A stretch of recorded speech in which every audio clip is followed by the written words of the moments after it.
আসসালামু আলাইকুম। অনার্স চতুর্থ বর্ষ ভাইবা পরীক্ষা 2026। আজকে এই সম্পর্কে প্রয়োজনীয় নির্দেশনাবলী দেওয়া হবে ভিডিওতে, এবং ভাইবাতে খুব সহজেই A+ কীভাবে পাওয়া যায় তার টেকনিক নিয়ে আলোচনা করা হবে। তো আপনারা যারা ভিডিওতে নতুন সদস্য, তারা চ্যানেলটি অবশ্যই সাবস্ক্রাইব করে রাখবেন। জাতীয় বিশ্ববিদ্যালয়ের সকল আপডেট ইনফরমেশন এবং সাথে সাথে মাস্টার্স এবং জব সার্কুলারের ভিডিও এই চ্যানেলে পাবলিশড করা হয়। তো আপনারা এই সকল সার্ভিস পেতে চ্যানেলটি সাবস্ক্রাইব করে রাখুন। চলুন যাওয়া যাক মূল ভিডিওতে। আজকে মূলত অনার্স চতুর্থ বর্ষ ভাইবাই কী করণীয়, কীভাবে A+ পাওয়া যায় সেই বিষয়ে ধারাবাহিকভাবে কথা বলবো। প্রথমেই বলে রাখা ভালো যে আপনাদের ভাইবার ডেট কলেজ কর্তৃপক্ষ এই মাসের জুলাইয়ের 1 তারিখ থেকে 30 তারিখের মধ্যে যে কোনো দিন দিয়ে দিতে পারে। তো আপনাদের কলেজে যেদিন ভাইবার ডেট দিবে সেই দিন আপনাদের করণীয় হবে, প্রথমেই আপনারা ফর্মাল ড্রেস পরে সুন্দরভাবে নিজেকে উপস্থাপন করবেন স্যারদের সামনে।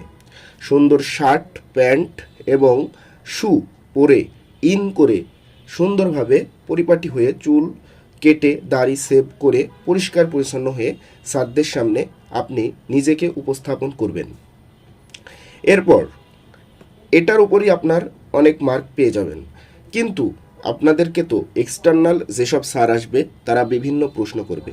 কি প্রশ্ন করবে দেখুন, কি প্রশ্ন করবে ডিরেক্টলি এভাবে বলা যাবে না, তবে কিছু প্রশ্ন আছে কমন, এগুলা প্রায় সবাইকেই করবে। সেই প্রশ্নগুলা কি হতে পারে সেগুলা মনোযোগ দিয়ে পড়বেন, আমি বলে দিচ্ছি, নোট করে রাখেন। আর সাথে একাডেমিক কি প্রশ্ন করতে পারে সেটাও আমি বলে দিচ্ছি। প্রথমত আপনাদেরকে প্রশ্ন করতে পারে আপনার পরিচয় সম্পর্কে, আপনার নাম, বাড়ি কোথায়, কোথায় থাকেন, এগুলা।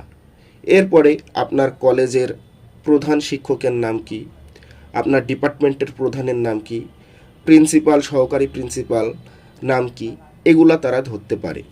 এরপরে আপনাকে বলতে পারে যে আপনার যে বিষয়ে অনার্স কোর্স করছেন সেটা সায়েন্স, আর্টস, কমার্স যে কোনো স্টুডেন্টই হোক, সবার উদ্দেশ্যে বলছি, আপনি যে বিষয়ে অনার্স কোর্স করছেন, অর্থাৎ ফার্স্ট ইয়ার থেকে ফোর্থ ইয়ার পর্যন্ত যে পড়লেন, আপনাকে বলবে যে আপনার অনার্স কোর্সে মোট ফার্স্ট ইয়ার থেকে ফোর্থ ইয়ার পর্যন্ত কতটি কোর্স ছিল। বা এভাবেও বলতে পারে যে অনার্স ফোর্থ ইয়ার যে পরীক্ষা দিলেন, অনার্স ফোর্থ ইয়ারে মোট কতটি কোর্সে পরীক্ষা দিয়েছেন। তো আপনারা সুন্দরভাবে কোর্সগুলোর নাম বলবেন, ঠিক আছে। এরপরে বলতে পারে এই কোর্সের বিষয় কোড কত, সেটাও আপনাকে মুখস্থ করে যেতে হবে, বিষয় কোডটা বলতে হবে। এরপরে তারা বলতে পারে যে আপনি যে অনার্স ফোর্থ ইয়ার পরীক্ষা দিলেন, তো আপনার কোন পরীক্ষা, কোন সাবজেক্টের বা কোন কোর্সের পরীক্ষাটি সবথেকে ভালো হয়েছে। সেই ক্ষেত্রে আপনি যে বিষয়ে ভালো পরীক্ষা দিয়েছেন সেই বিষয়টাই স্যারদেরকে বলবেন, যেন সেই বিষয় থেকে প্রশ্ন করলে আপনারা পারেন। তো আপনারা যখন বলবেন যে স্যার আমার এই সাবজেক্ট ভালো পরীক্ষা হয়েছে, তখন স্যার কিন্তু ওই সাবজেক্টের কিছু বেসিক কোশ্চেন আপনাকে করবে। তো বেসিক কোশ্চেন বলতে আসলে কি বোঝায়? বেসিক কোশ্চেন হলো সেইগুলাই যেগুলো আপনি দেখবেন যে, মনে করেন সাপোজ আপনি একটি সাবজেক্টের নাম বলেছেন, ওই সাবজেক্টের কিছু চ্যাপ্টার আছে, ওই চ্যাপ্টারের যে ক বিভাগের প্রশ্নগুলো আছে, যেমন বিভিন্ন ডেফিনেশন, সংজ্ঞা, কাকে বলে, বলতে কি বোঝায়, এই সূত্রটি লিখো, বা এই সূত্রের মধ্যে যেগুলো রয়েছে সেগুলার প্রকাশ কোনটা দ্বারা কি বোঝায়, এগুলা তারা ধরবে, ঠিক আছে। তো এগুলা ধরার পর তারা কিছু লিখতে দিতে পারে যে তুমি এই সূত্রটা লিখো বা এই বানানটা লিখো, এগুলাই ধরবে। খুব বেশি গভীরে স্যারেরা কখনো যাবে না, ঠিক আছে। তো আমি ভিডিওর প্রথম থেকে শেষ পর্যন্ত যে মূল বেসিক পয়েন্টগুলো বললাম এগুলা একটু মাথায় রাখবেন এবং এগুলা করে যাবেন, তাইলে দেখবেন যে ইনশাল্লাহ ভাইবা বোর্ডে আপনারা A+ পাবেন ইনশাল্লাহ।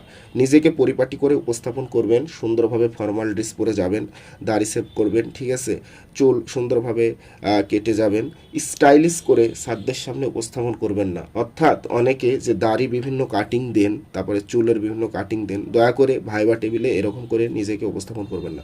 সুন্দর একটা সাধারণভাবে যেভাবে চুল কাটে, কোনো কাটিং র্যাক কিছু থাকবে না, দাড়ি সুন্দর সেভ থাকবে, ফর্ম সেভ করবেন, ক্লিন সেভ করবেন।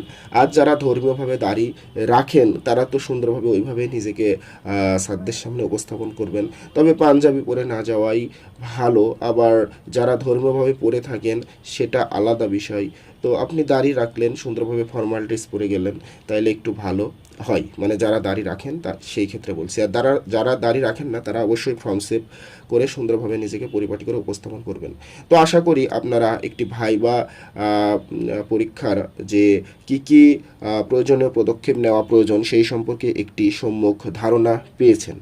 তো যারা ভিডিওটি শেষ পর্যন্ত দেখলেন সকলকে ধন্যবাদ। আপনারা বন্ধুদের মাঝে ভিডিওটি ছড়িয়ে দিন এবং চ্যানেলটি সাবস্ক্রাইব করে রাখুন এবং একটি লাইক অবশ্যই দিবেন। আশা করি আপনাদের উপকার হয়েছে ভিডিওটি দেখে।